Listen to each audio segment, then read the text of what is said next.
difícil. ¿Cómo están? ¿Bien? ¿Cómo están? ¿Bien? ¿Con expectativas? ¿Sí o no? Sacar a Dios. No tengo mucho tiempo, pero algo vamos a hacer. Me presento, Matías Marado, algunos me conocen, otros no. Estamos sirviendo con mi esposa, con mi hijo, ahí en la iglesia Jerusalén, Filial 13, en Resistencia. Estamos ahí colaborando, ayudando a los matrimonios, también un poco viajando, cumpliendo con la asignación profética que Dios ha colocado en mi vida. Estamos acá, el Señor nos trajo también para poder compartir con Johnny, con Cintia, con Lucy, lo conocemos desde hace muchos años, David, a los chicos. La verdad que es una bendición de poder compartir con ellos y de poder disfrutar. No era la idea predicar, la idea era disfrutar, compartir, pero el Señor nos trajo acá, así que yo sé que el Espíritu Santo va a hablar a sus corazones. ¿Cuántos dicen amén? ¿Cuántos conocen la historia de David o cuántos escucharon hablar de David? No David Monzón, David, el que mató a Goliat. ¿Conocen la historia? ¿Cuántos conocen más o menos la historia o que escucharon hablar o escucharon una prédica sobre David? ¿Sí? ¿Más o menos? No sé quién es David, el único David que no puede, David Monzón. Quiero contarte una pequeña historia para que podamos entrar en el contexto, que cada uno que estamos aquí fuimos llamados y asignados por Dios. No sos una casualidad, sos el propósito de Dios en esta tierra. ¿Sí? Si no, estarías en otro lugar, estarías afuera, estarías en una junta, estarías muerto. ¿Qué sé yo de tu vida? Pero estás acá, ¿será que estás acá? Vamos a predicar, vamos a predicar. ¿Estás acá? Porque tienes propósito. Si estás acá es porque Dios extendió su mano de amor y de misericordia y te trajo a su presencia. No estás acá por casualidad o porque te invitaron, o porque te enojaron, porque te manipularon. No. Estás acá porque Dios te trajo. Hay una asignación divina de parte del cielo, de la eternidad, hacia tu vida. Vos sos importante, decirle. Yo creo que usted me ayuda a predicar joven. Decirle, vos sos importante. Para Dios y para mí. No aprovechen los solteros ahí, no.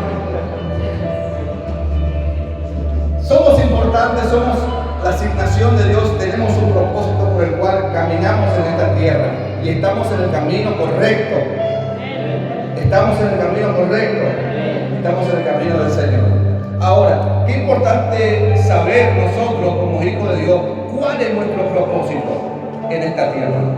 Más allá de que uno quiere estudiar ingeniería, quiere ser policía, quiere ser empresario, no sé, tantas cosas que uno puede estudiar o puede proyectar. Hay una asignación divina de la eternidad de Dios. Hay un propósito por el cual naciste en esta tierra. No solamente naciste para casarte, no solamente naciste para ser feliz, no naciste solamente para ser un empresario, para generar plata. Naciste con una asignación de Dios sobre tu vida.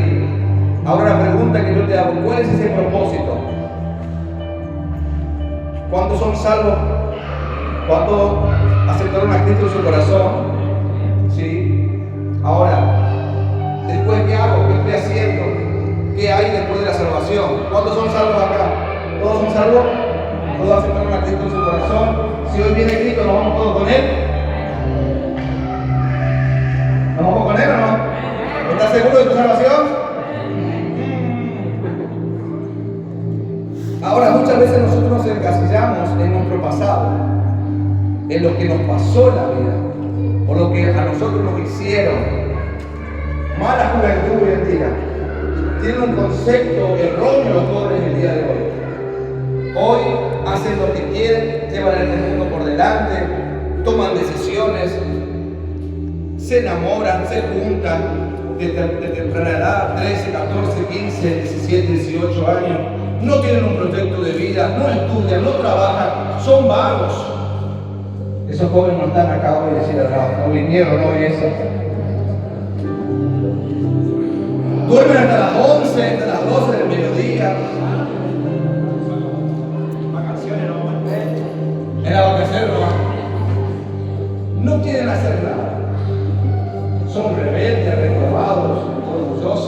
le faltan el respeto a sus padres. Eso no pasa acá, no vinieron. Le levantan la voz a sus padres, a su madre. Llevan una vida desordenada, vacía, hueca, sin respeto, sin una visión, sin un proyecto, sin un propósito en esta vida. Hemos conocido jóvenes de 15, 17 años que se quitan la vida. Hace poco se quitó un joven la vida en el puente de Chaco Corriente. No sé si la semana pasada, un joven de 17 años, 17, 18 años, se quitó la vida, se tiró del puente. Ahora la pregunta es ¿por qué se tiró del puente? Un chico joven que estaba estudiando para ser soldado en la militancia. ¿Por qué se quitó la vida? Había sido que el tipo se había enamorado de una chica. Ay, Dios mío. Se enamoró, se empastilló con la chica, por ejemplo, recaramelado. Él cuando viaja a Buenos Aires para estudiar el ejército, se entera por un mensajito que la chica, la novia, estaba saliendo con otro. Entonces deja la carrera, deja todo. Se vuelve para Chaco, para la Resistencia. Y se entera que su propio amigo le estaba acostando ahí a su novia. Y la chica le cortó. ¿Qué hace el pibe? Se fue y se tiró en el puente Chaco Corriente, murió. Están encontrando el cuerpo, tienen encuentran el cuerpo de él. En la depresión, jóvenes que se quitan la vida, jóvenes que no tienen 17 años, 15 años, jovencitas de 12, 13 años embarazadas, con un niño en brazos, 15, 16 años, sin un proyecto, siendo madre a temprana edad. ¿No está mal? No está mal porque la nació, es tu bendición, es tu hijo. Pero muchas cosas quedaron por el camino. Ya no es lo mismo estar solo o estar estudiando una carrera, ejerciendo, trabajando solo que estar teniendo tu mujer o tu esposa con un hijo.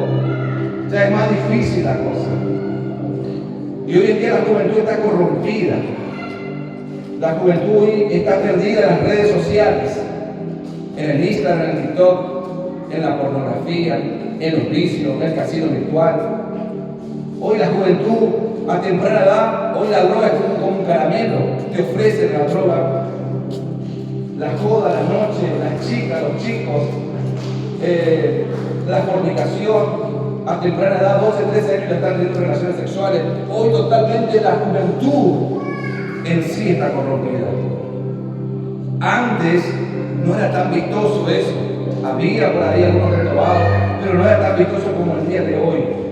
Y nosotros como jóvenes estamos absorbiendo en el colegio, absorbemos en el barrio, absorbemos en la familia, absorbemos en la junta, en tus amigos.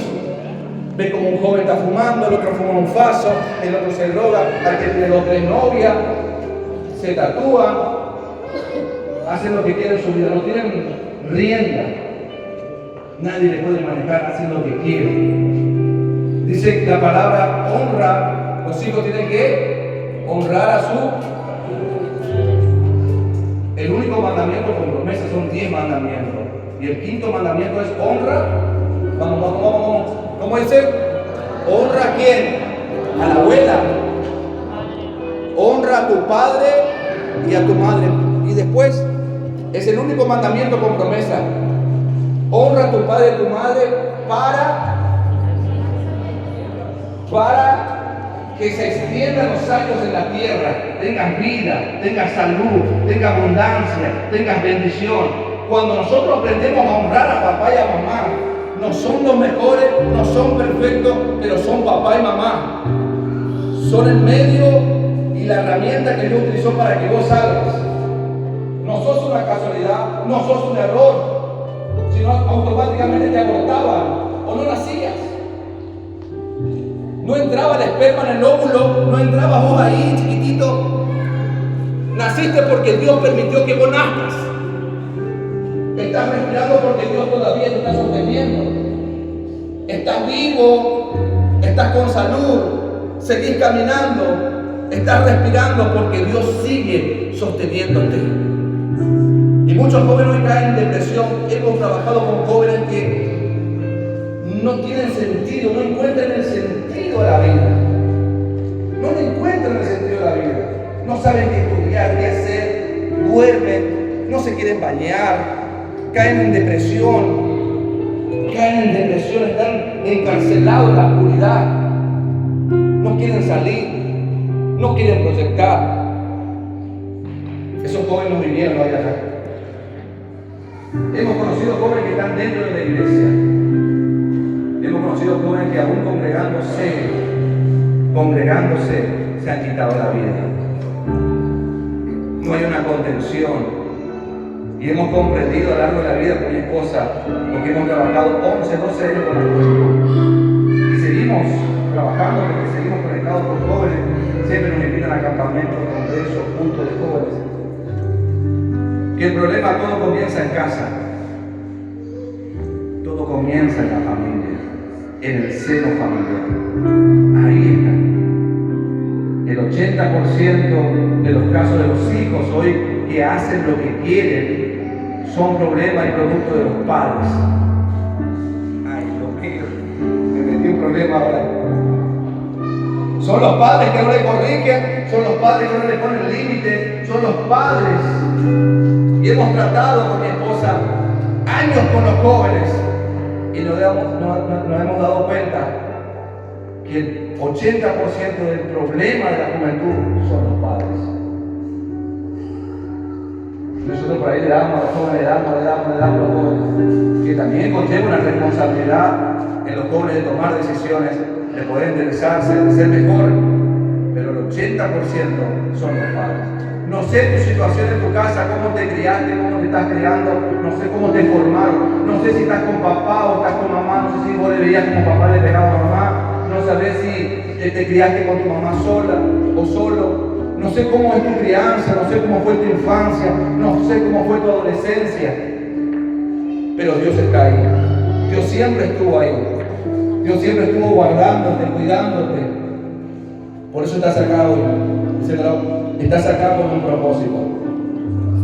Y qué importante que nosotros podamos comprender que no somos uno más del montón. No somos uno más del montón. No somos una casualidad o un error, porque el diablo te quiere hacer creer que eso es un error.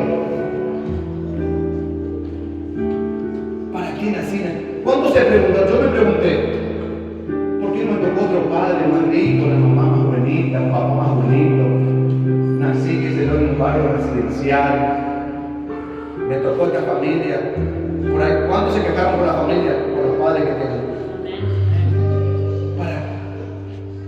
Como que hubiese nacido en otra familia, justo esta familia me tocó. 6 hermanos en casa, 3 varones, 3 nenas. Imagínate eso, le quedaba la ropa de mi hermano mayor, le pasaba al otro, le pasaba al hijo. Menosprecio, preferencia, a los padres preferencia. Mi mamá siempre le cocinaba milanesas más grandes y a mí hacía como guiso. Siempre había preferencia, siempre había rechazo. No sé cómo fue tu crianza, no sé cómo vos lo estás viviendo hoy en día en tu casa, si estás estudiando, si estás proyectando, si tienes futuro.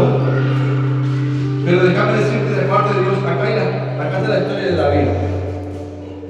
De un joven que Dios no se había olvidado de él.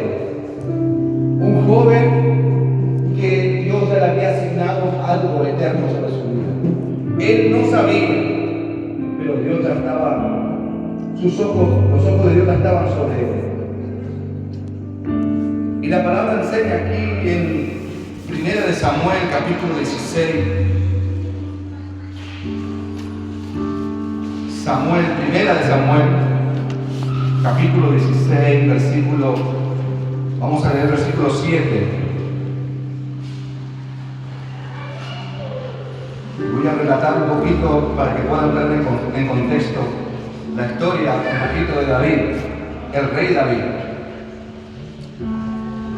Primera de Samuel, capítulo 16, versículo 7. ¿Cuántos lo tienen? Hoy le hacemos fácil a todos, tenemos un preceptor, la verdad. Por eso nos acostumbramos a traer la Biblia en la iglesia. Se me escapó ese. Fui hace poquito al congreso de jóvenes y no me di cuenta que estaba el preceptor y estaban todos los jóvenes. Abra su Biblia y nadie abría. Y bueno, celu Biblia, saque su celu Biblia, nadie. Y yo sentía como que algo que me apuntaban para atrás, un proyector gigante de un versículo. Y claro, estoy esperando que saquen su Biblia y estaba el proyector acá atrás mío. Ay, Dios mío. Primera de Samuel capítulo 6. Y Jehová respondió ¿a quién? ¿A quién? A Samuel. Vamos a leer un poquito ahí, un poquito rápido. No mires su... Vamos a leer todos juntos. La que está acá, la palabra, el protector, no me dejes solo. Y Jehová respondió a Samuel: no mires su parecer, ni a lo grande de su estatura, porque yo, Dios está hablando. ¿A quién está hablando Dios? ¿A quién? A Samuel. Dios está hablando a Samuel. Porque yo lo desecho. Porque Jehová no mira lo que mira. Jehová no mira lo que mira el hombre. Pues el hombre mira lo que está delante de sus ojos. Pero Jehová, vamos todos juntos. Pero Jehová mira tu corazón. ¿Qué es lo que Dios mira? Tu oreja, tu nariz. Sos feo, hermano. Yo soy feo. Somos feos. Algunos son lindos, más lindos. Pero, amén. Dios no mira tu apariencia. Dios no mira tus defectos porque vos pensás que son, qué sé yo, queremos aparentar ser otra persona en las redes. Pero Dios te creó así, en ese molde. Y cuando Dios te creó en el molde, rompió ese molde para que vaya otro como vos. Sos único, original. No sos imitación de nadie. Sos único, sos único.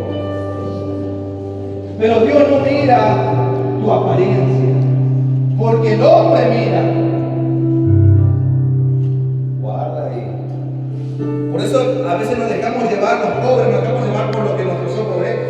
Y es re lindo, Mati, cómo toca el teclado.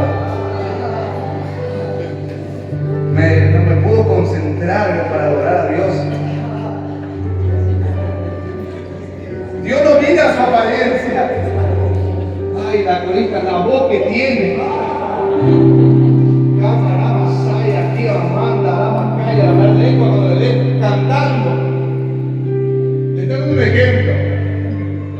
No mire su apariencia, sino Dios mira su corazón, la actitud del corazón, cómo se comporta, cómo es con sus líderes, con sus pastores. Por eso toma un consejito que va gratis. No mire la apariencia, si es fea o es lindo. No mire su parecer, si es flaquita, si es gorda. Si es narigona, si tiene anteojos, si es rubia, si es morocha, si es negrita, tostadita. No. No mire su parecer, mira el corazón, porque Dios mira el corazón. Entonces, antes de mirar la apariencia de una chica o un chico, mira su corazón. Mati, pero ¿cómo veo el corazón? ¿Cómo entro dentro? ¿Cómo veo? Las actitudes, las palabras. Dice la Biblia, de la abundancia del corazón habla la boca. Cómo se comporta, cómo es con sus padres, cómo él se comporta en la junta, en la ronda, cómo es en el grupo. Eso va a hablar del corazón que tiene ese joven, esa jovencita. No te dejes llevar por la apariencia. Y acá en el contexto está hablando Dios con el profeta Samuel. Samuel era el profeta que Dios había levantado en Israel. Dios había ungido a través del profeta Samuel a Saúl. Saúl era el primer rey de Israel. Israel no tenía rey. Y Dios levanta un rey por el pueblo le pide un rey. Entonces Dios levanta a Saúl. Lo levanta el profeta Samuel a Saúl, pero Saúl hace lo malo delante de la presencia de Dios. Desobedece. Entonces Dios desecha a Saúl y Dios quiere levantar un nuevo rey en Israel. ¿Me va siguiendo? Ahora Dios le dice, ahí en el contexto, usted lea en su casa, tarea para la casa. Dice Dice que Dios le dice a Samuel que prepare su cuerno con aceite, que Dios ya iba a levantar a un nuevo rey en Israel. Entonces, este joven que se llamaba David, vivía en Belén. Entonces le dice Dios que tiene su cuerno de aceite y que vaya. Dice que el profeta se va al pueblo, a la ciudad de Belén, y se encuentra en la ciudad con el papá de este joven que se llamaba David. Y se encontró con los ancianos del pueblo. Y siempre cuando un profeta venía a un territorio, venía a una ciudad, era porque traía juicio. ¿Me va siguiendo? ¿Me va siguiendo la historia? ¿Me va siguiendo? Entonces se asustaron. El papá, Isaí se llamaba el papá de David, se asustó porque se llamaba Samuel. Samuel era un profeta muy conocido en el pueblo. Entonces, ¿qué hace el profeta? Hace un sacrificio, levanta un holocausto, levanta una ofrenda a Dios. Y Samuel dice: Dios me ha provisto un nuevo rey acá en la familia. Uno de tus hijos, le dice el papá de David, Dios lo va a levantar como rey. Dice que se van a la casa. Le hago un contexto. Se van a la casa. Y dice la palabra que eran 7 hermanos. ¿Cuántos eran? 7 hermanos. El profeta, con el cuerno de aceite, para ungir al nuevo rey de Israel. Entonces el profeta le pregunta al hombre de la casa del padre: tráeme a tus hijos para poder ver y que el Espíritu Santo me guíe, para que Dios me guíe cuál es el rey que Dios va a levantar en Israel. Entonces el papá le hace pasar al primer hijo, al primogénito, al único, que era soldado de guerra, valiente, dice la palabra, y dice que lo hace pasar adelante, y el profeta agarra el cuerno. Era el primero de los 7 hijos. Y cuando el profeta, dice la palabra, cuando iba a ungir, Dios le dijo: él no es. El profeta se estaba equivocando, se estaba dejando llevar por la apariencia. Lo iba a ungir y Dios dijo: no. Bueno, tenía otro hijo, sí, lo hizo pasar a otro, vení. Y cuando lo iba a ungir, Dios le dijo: no es él. Y dice que pasó otro, ¿vale? El tercero, y cuando lo iba a ungir como rey, Dios dice: no es él. Y así pasan 7, 3, vení, sí, hay otro, 4, vení, 5, ¿qué más? 5, vení, 5, 6, pusiste otro, 7.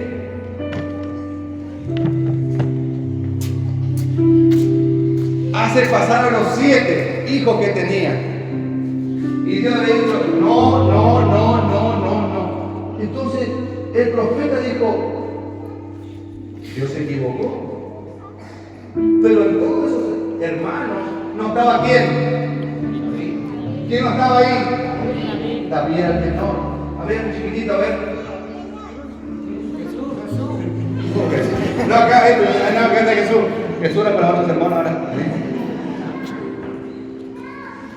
David estaba acá cuidando las ovejas, acá, cerca de él. Ahí, así como que estaba cuidando. Entonces el profeta dice: ¿qué onda, tipo? Nada, como hacen los jóvenes.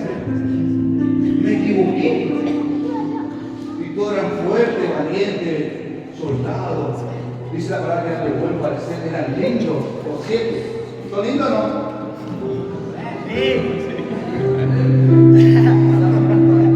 Entonces, el profeta Samuel le pregunta al padre, por las dudas: ¿no tenés otro hijo? ¿No tenés otro hijo? Y el padre dice: cierto, sí. David. Pero David está allá, cuidando las ovejas. Está en el campo. Escuchen. Acá recién empieza a predicar. David estaba ¿qué? Cuidando las ovejas. Para el padre de David no calificaba para el próximo rey. Para el profeta tampoco calificaba. Pero para Dios sí. Dios lo estaba mirando a David. El padre mismo se había olvidado de su propio hijo. ¿Me va siguiendo? Su propio padre se había olvidado de su hijo. Le presentó a los 7, pero se había olvidado de David, el menor de la casa, el menospreciado. David se podía sentir rechazado, abandonado. Dicen los estudiosos que David pasaba 1 o 2 semanas enteras fuera de la casa cuidando las ovejas del padre. Ahí habla el contexto que él mataba osos y leones. Pasaba noches enteras tocando el arpa, cuidando las ovejas. Tal vez sos el último en tu casa. Tal vez sos el último en tu familia. Tal vez no sé si tu papá o tu mamá se olvidó de vos. No sé si te rechazó, si sos huérfano. No sé cómo es el contexto de tu vida. Pero si estás acá es porque Dios te señaló. Porque Dios te marcó. Porque Dios te apartó.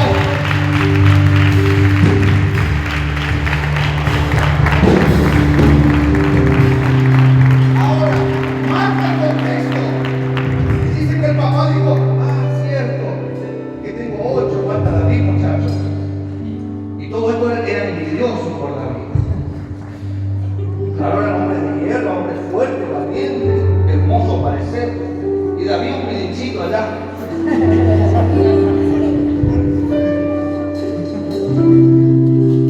Y el papá dijo, sí, está David. David está cuidando las ovejas. Y el profeta dijo, tráiganlo. Imagínense la cara de los 7.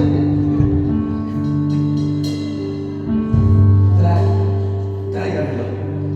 Porque nadie se va a sentar a la mesa hasta que no venga David. Y dicen que vino David, vení. Despacito, vení como bien, vamos a hacer película, mira.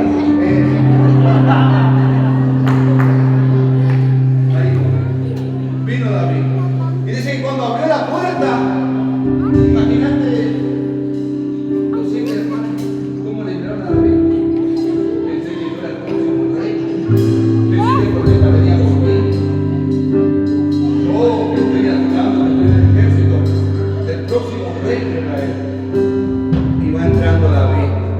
Dice que era lindo de buen parecer. Era chiquitito así, morenosito, así todo, de buen parecer. Y dice la palabra que ahí agarró el cuerno al profeta. Y delante de sus hermanos, delante del padre que se había olvidado de David, él agarró el cuerno y lo ungió como próximo rey de Israel. Ahora, no sé si sentiste el rechazo de papá o de mamá. No sé si te sentiste el último en tu casa, en tu familia, el menospreciado, el pobrecito, el olvidado. No sé cómo es tu contexto, pero no te puedo decir de parte de Dios. Si estás acá es porque Dios te miró. Serán mejores que vos, tendrán plata, serán fuertes, serán poderosos, pero Dios no estaba con ellos. Dios te había puesto la mirada a David. ¿Por qué? Porque Dios miraba un corazón obediente, un corazón sujeto, un corazón que realmente adoraba a Dios a pesar que él no estaba con sus hermanos, no compartía con sus hermanos, no pasaba tiempo con papá ni con mamá. Él estaba en el campo, en el monte, olvidado por su propia familia. Su propio padre se había olvidado. Y así hay muchos jóvenes sin paternidad. Por eso las jovencitas se refugian en los chicos hoy, en los hombres, porque no encuentran el refugio de papá, no encuentran el abrazo de papá. Entonces van corriendo al primero que le ofrece sus brazos.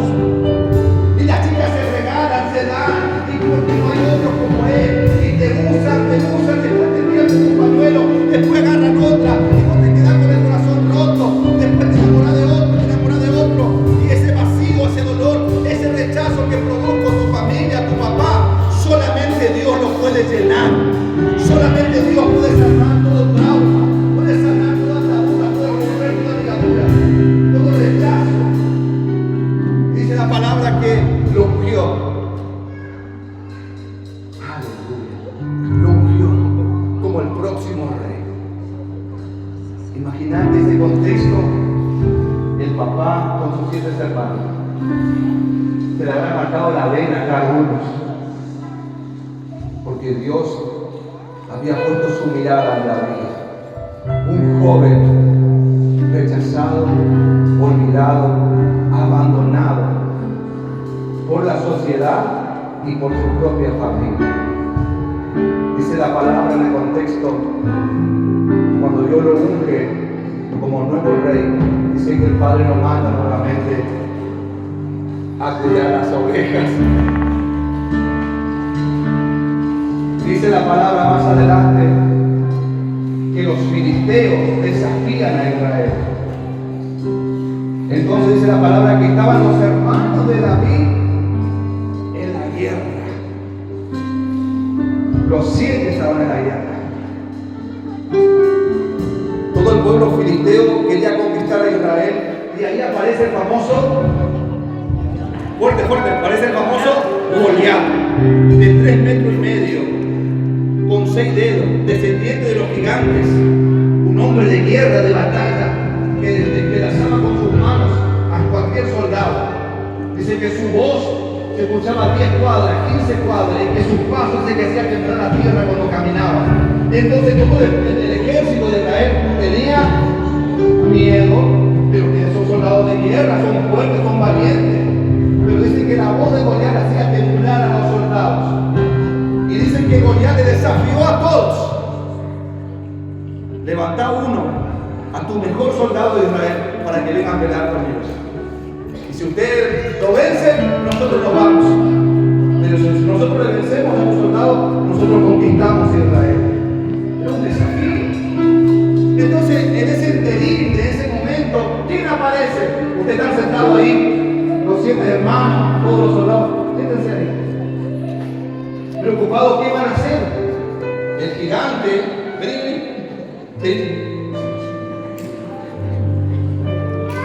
Ahí viene Goliat.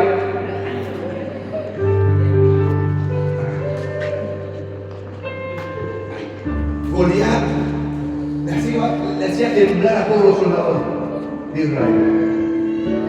No, date vuelta como que vengan. Dice la palabra que le desafiaba. Dice que cada mañana salía Goliat a intimidarle a los soldados. Y en ese contexto, los soldados preocupados, los hermanos, ¿quién aparece? Aparece David. Su papá le había dicho: llevar a tus hermanos que están en la guerra pan y queso para que se puedan alimentar. Dice, aparece nuevamente David y va David para traerle pan y queso. Allá no voy a quedar ahí. Y dice que él le da el pan y el queso a sus hermanos. Y dice que uno saltó, uno de los hermanos, dice la palabra, lea el contexto. Dice que le vino a papotear. ¿Quién venía hacia acá, David? ¿No venía a reflejar que soy el nuevo rey de Israel? Como que un hermano se enojó, dice la palabra, que le dijo: ¿qué venías a hacer acá? ¿No venías a humillar porque te ungieron como rey? Eso me habla que los hermanos tenían fuerte. ¿Qué tenían?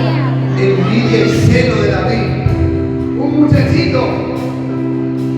Entonces David dijo: no solamente obedecer a papá, no se le traiga pan y queso a ustedes que ganan la guerra. Te va acá. Te mandamos acá. Y dice que David, cuando se estaba yendo, estoy haciendo el contexto rápido, se estaba yendo David, dice que escuchó así que como que estaba Goliat ahí abriendo su boca. Vamos, Goliat, vamos. Ahí. Dice que David consulta a uno de los cuadrones que estaba ahí y le pregunta a David, le dice: ¿quién es ese incircunciso que está gritando ahí, desafiando al escuadrón del ejército de Dios? Entonces este soldado le dice a David: mira, hay un gigante ahí que está desafiando a Israel. Pero David dice: ¿y qué le dan de premio? Era bicho David, era vivo David. ¿Qué le dan de premio si le matan al gigante ese? Entonces dice: no vas a pagar más impuestos, te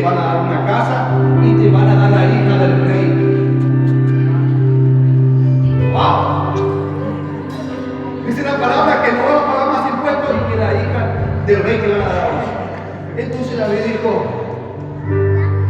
bueno, entonces hay un gran beneficio si yo mando al grandote ese. Dice la palabra que David va al rey Saúl. Y estaba el rey, todo el ejército, y David se ofrece para que él pueda pelear contra Goliat. Y dice que el rey Saúl, que había sido desechado por Dios, le dice, pero vos sos un pequeño, sos un niño, no tenés experiencia de guerra, nunca has peleado. ¿Cómo vos vas a vencer a aquel gigante? Si vos no vas a llegar lejos, vas a ser pobre como tu familia, no vas a estudiar, no vas a ser profesional. Mira tu contexto de vida, mira tu familia, mira tus hermanos. Y le empezó a hablar, a menospreciarle. No sé si hay un parentesco por ahí. Esas palabras que te clavan como puñal en tu vida. Tu familia, tus padres no creen en vos. Tus amigos no creen en vos. Y le dijo, no vas a pegar, no lo vas a matar. Entonces David dice que saca chapa, dice, yo maté leones y osos para defender las ovejas de mi padre. Yo lo voy a vencer. Entonces dice que Saúl sacó sus armaduras y los puso. Era chiquito. Se saca, porque no estaba acostumbrado a pelear con esas armaduras. Agarra su honda y su riñonera. Entonces, Saúl le dice, bueno, que Dios te acompañe. Anda. Ahí quédate. Fíjense esto. Ninguno de los 7, ninguno salió a defenderle. Ninguno. Presta atención un poquito a la historia. Ningún hermano salió a defenderle. Ninguno saltó y dijo, no, quédate acá David, nosotros vamos a dar la vida por vos. No. Sus hermanos que se quiere hacer guapo que el gigante le corte, que le pueda cortar la cabeza. Ellos querían la muerte de su hermano. Fíjense eso, ellos querían la muerte de su hermano. Y dice la palabra que David vino y le dijo, en esta hora, hasta acá llegaste, yo te voy a cortar la cabeza. Yo te voy a cortar la cabeza. Y le voy a entregar al rey con tu propia espada, le voy a cortar la cabeza. Dice que Goliat se reía. Dice que lo menospreciaba diciendo, mándame otro soldado de guerra. No me manden esta criatura acá. No tiene sentido, no vale nada. Se crió solo, sin papá, sin mamá, un rechazado, un menospreciado. Dice que Goliat se reía a carcajadas toda la vida. Pero dice la palabra que el Espíritu Santo estaba con David. Y sacó la onda. ¿Qué dice la palabra? Le tiró un pedazo y no le pegó. Imagínate Goliat veniendo para matar a David.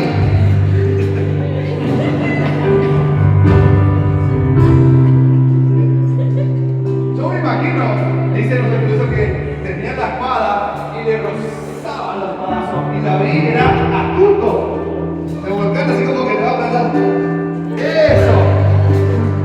Y dice la palabra, usted lee a veces que él se alejaba de la línea de batalla. No sé qué decir que él se apartaba porque era grandote. Entonces buscaba el ángulo para tirarle la onda. ¿Me va siguiendo? Se apartaba de la línea. Dice que en el segundo piedrazo, en la frente de él. No le dio en el corazón, le dio en la frente. Tenía un casco que cubría toda su cabeza, pero no cubría la frente. En la cabeza. Y lo tumbó. Y dice la palabra que David vino. Si querés tirarte el fútbol, la animal nadie me empieza las hermanas limpiando. Con su propia espada, tomó la espada de Goliat y dice que le cortó la cabeza.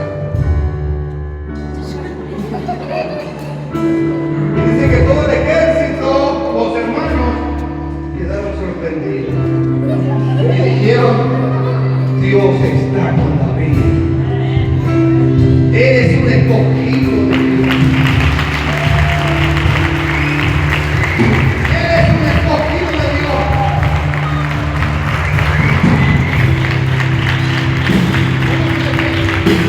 Dice que levantaron a David, que más llegó arriba como un trofeo.